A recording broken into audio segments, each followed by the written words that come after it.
Hey everyone, today we're going to talk about Universal Studios Hollywood and Orlando.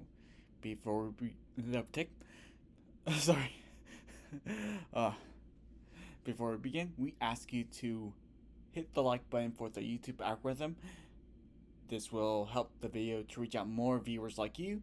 Also, if you are new here or like our content, we ask you to hit the subscribe button and ring that notification bell for more content like this. Thank you. Okay, new maze announced for Halloween Horror Nights, both Hollywood and Florida, named Universal Monsters Eternal Bloodlines. Basically, I don't want to say her name wrong. Um, Related to Van Helsing, and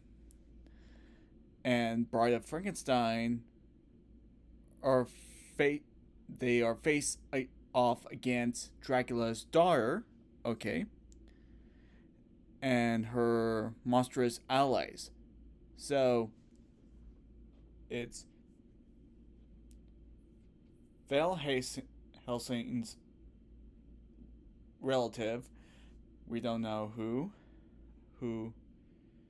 the line we don't know is an aunt, or a niece or whoever. And Bride of Frankenstein against Dracula's daughter. This is a new kind of maze for Halloween horror nights. And yes, share this video to someone who needs to know about this, and see you guys later.